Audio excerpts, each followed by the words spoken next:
caught you with a pencil, you lose one. Catch you reading, you lose one. So if you got caught 10 times, you never carry another book or write with another pencil.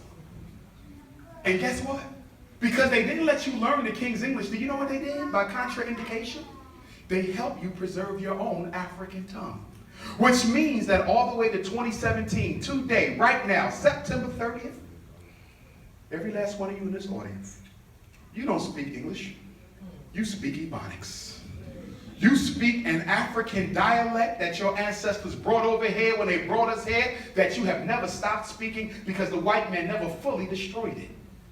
You don't speak broken English.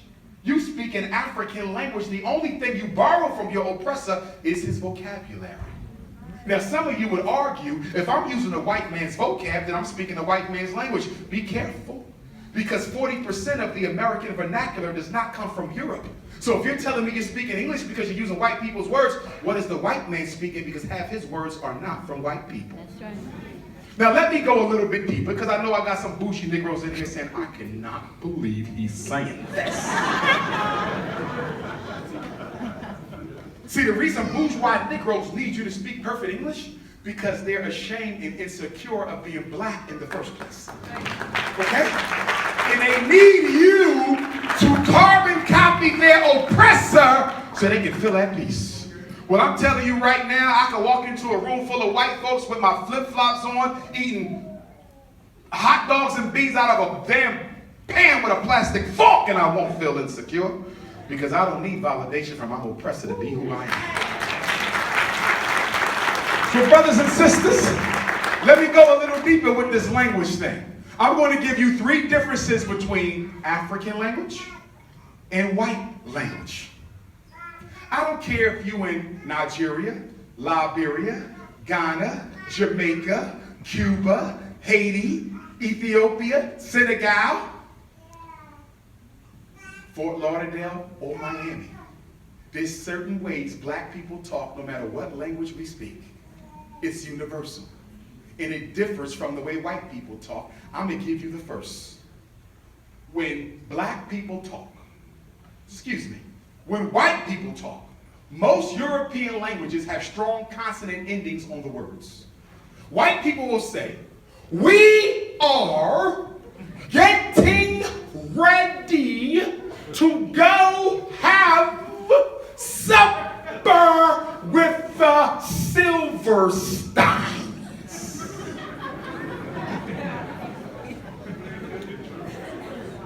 To speak perfect English, you have to enunciate the ending sound, the last syllable of every word.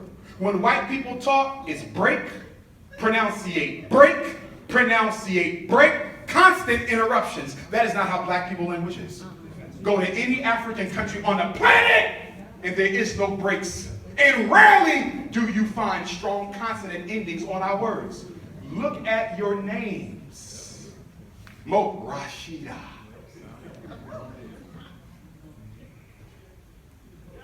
Most of the names have a vowel on the end, not a consonant.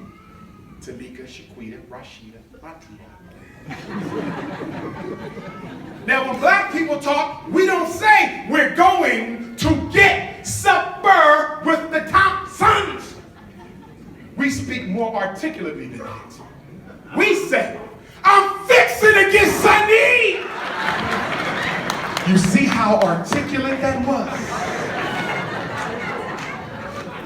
Now, what was the difference between our vernacular? Our words run together without interruption. We talk in a rhythm and a flow that represents the cosmic circular circumference of African reality. Our language is a manifestation of ourselves. We are not white folks. Let me give you a second difference between black sound and white sound. When white people talk, they value communication of the message intended by the words. So after white people talk, they will say, did you understand me? Did you hear me? Is this at all unclear? Right? They want to make sure you understood what they said, not us. Black people, we don't give a damn about what you said or how you said it.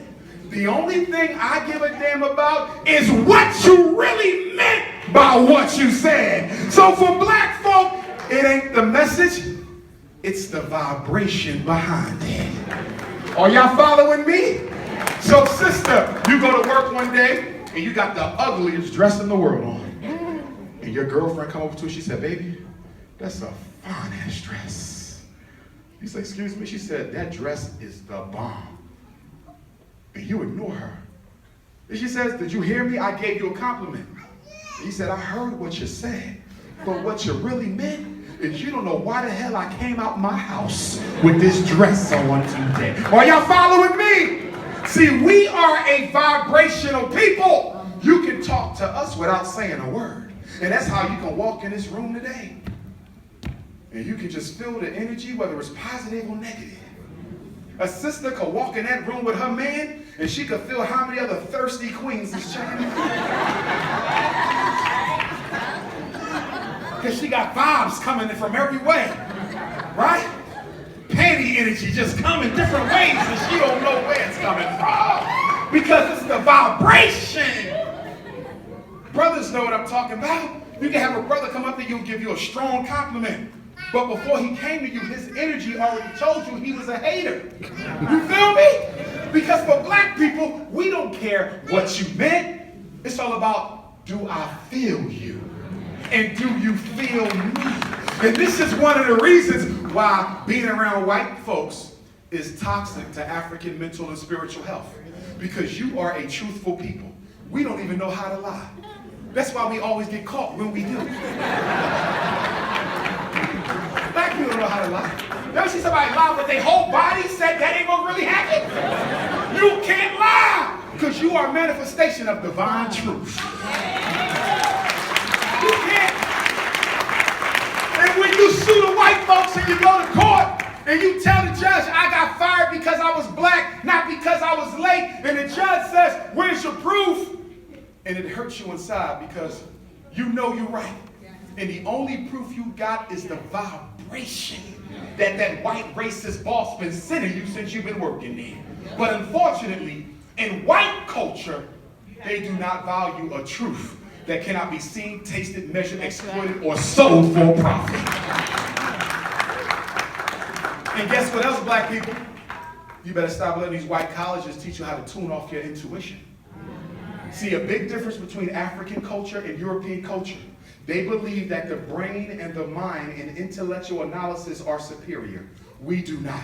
In our culture, we believe that although God gave us a very sophisticated gift in the human brain, there's something greater than consciousness, and that is spiritual reality. And that's why I always tell black mothers that when you go to these school meetings and something in your stomach, say, this ain't right. My boy, I don't think my boy got this problem. Follow your gut. That's God talking to you right there. Do you feel me, South Florida? I'm going to give you one more. And then I'm going to give my closing words. And then we're going to sign books and take pictures and make sure you do purchase something from my table. I got some unapologetically African t-shirts. If you're dating white, just go on past those. But you can still buy the book because the child is black. I got the FDMG pillows in the back. They're $50 a pop, handmade. Don't make love on them, they for decorations. I got my DVDs and CDs, and I got some Marcus Garvey RBG flags in the back, not made in China, but the real ones. And I got some t-shirts with Dr. Papa, yours truly, on the front. So whatever you can spend, because I'm using the money from these sales to continue to finance my travels around the country investigating these schools. Because the money that you donate to FDMG,